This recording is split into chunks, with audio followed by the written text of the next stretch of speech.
Channel, we are currently in the middle of building this, a 160 square metre residential cabin. In our previous video, we got all of these vertical timbers done in preparation for the wool insulation to go in, which unfortunately cannot be done until the electrician has been in and first fixed the whole way around. So what we're going to do to keep the build moving forward is we're going to get all of the windows, all of the doors in, well, as many as possible, because a lot of them are very, very heavy. And that begins with this first pallet of windows.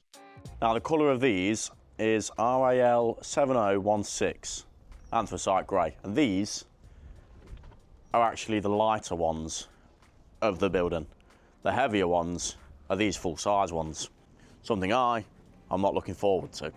One thing I will say is they are packaged up very well from the factory with tons of screws to undo.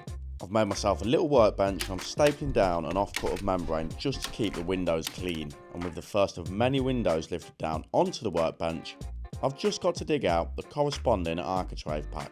And now that I've found the pack for this first window, I'm going to start marking them up where they need to be fixed to. However, this is only a temporary measure because, if you remember from a previous video, we've had to change the position of all of these windows and raise them up to accommodate the kitchen worktop. And because we're accommodating it in the kitchen, from the outside, it all needs to look the same. So we've had to raise them all. So what I'm going to do is I'm going to fix top, middle, and bottom on just the side architraves, and then later on we'll whip them off. The new architraves can go on, and I can put the top on and the bottom, and then after that it's just a rinse and repeat process.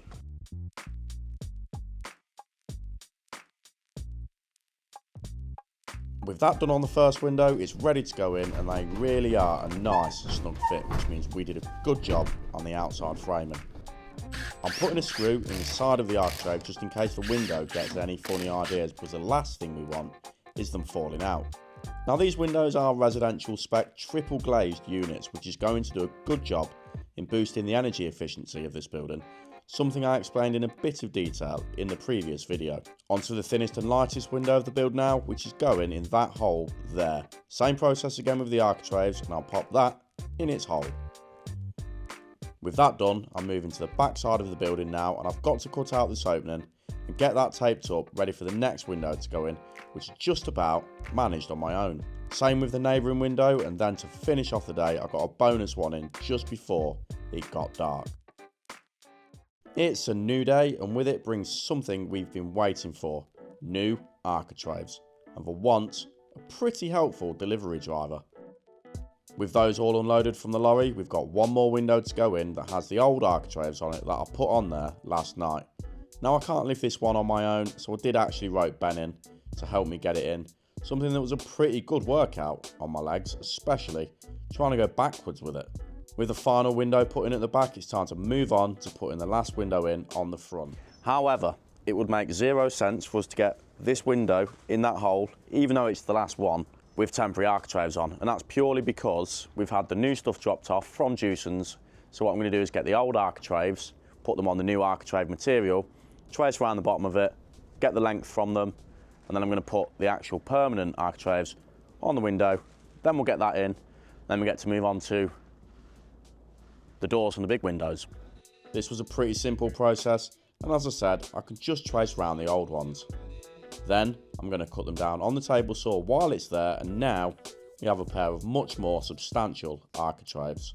I'm taking a bit more care with screw placement now, as these are the finished product, and now they're on, in goes the final window on the front of the cabin. I'm securing the window for now with a couple of screws so it doesn't go anywhere, and Meg has decided to join us for some sunshine.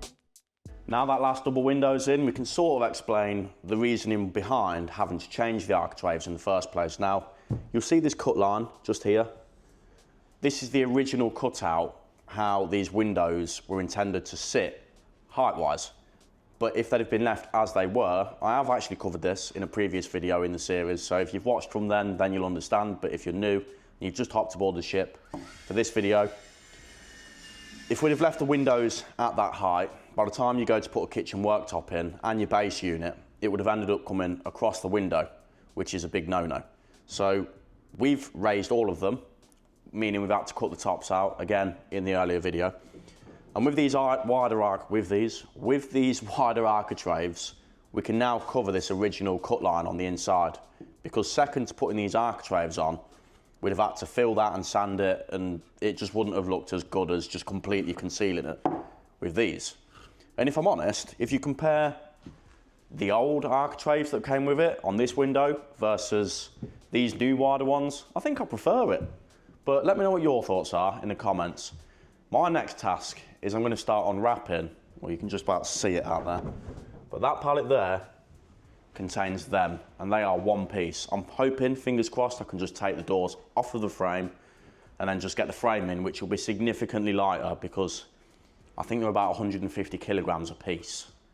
And I've only got my arms. I don't have telehandler access or telehandler strength today. So let's get on with that.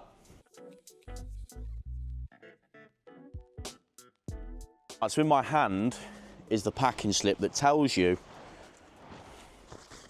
the weight of each one of these units. It's a lot, but I'm not going to tell you the exact figure. I'm going to let you guys guess it in the comments. So whoever can guess the weight of one of these units to the closest kilogram, I'll pin your comment. I'm not looking forward to this because they weigh an absolute ton. I am, because I want to see them in and I want to see them done, and they're going to look absolutely stunning, but I don't really want to go through the process. There's a couple of bits I've got to do before I can actually get these in. One being taping and cutting the membrane around the opening, and I've got to actually cut this little corner section off.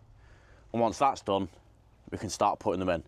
Trying to reach the middle to cut the membrane off was a bit of a stretch because none of the ladders are actually the right size to get above where I'm cutting, but I got there in the end and I've taped up to just underneath the cut line that I've marked up. It's not every day you see a full rainbow just to crowbar that in there, but you can see that by the time I cut this timber out, it will suit the shape of the top of the door and window unit a bit better than it currently does. So I'm going to cut down this line I drew, and then I'm going to cut it back even further and tape it up so I can keep the membrane out of the way while I cut through the wall with the circular saw. I'm now redoing my mark on the wall, and I'm just using a straight bit of timber for that. With that cut, as my circular saw doesn't quite go the full depth, I'm finishing it up with the multi-tool. Out that goes, and there's just a bit of taping to do, and we are ready for the door unit. As mentioned earlier, there's no way we're getting this in with just two of us, so we're detaching the doors from the frame and they can go back on later. The frame is still pretty heavy though, which me and Ben realised quite quickly, and we decided probably best to tackle that on a fresh day with a better approach. What we actually came up with is we stacked some pallets inside the frame so we could effectively walk the frame up into the opening, and with a bit of a jiggle we decided that that was an incredible idea. Onto something slightly lighter now, the double doors for the main bedroom that opens out onto the terraced area, something that's coming in a later video. With them out of the way, it's onto the last door and window unit, and same as before, off come the doors, and using our newly found approach of getting the unit in, it went in a charm. That's the double window and door units, both in. You'll notice that we did that one first, and then we did the double doors at the back. Very heavy, I'd rather not talk about it, they weighed a ton. And then we did that final one at the end, and we've got one more single door to go in. And that single door is going in there, which customer's dad has brought round for us. It's on that pallet along with all of the internal doors for the building. But the internal doors are a later job. So I'm going to chuck the single door in that big hole, get the drone up while the sky is nice and blue and beautiful, get some drone photography and videos done, and then I'm going to get all of the architraves started and hopefully finished on the inside.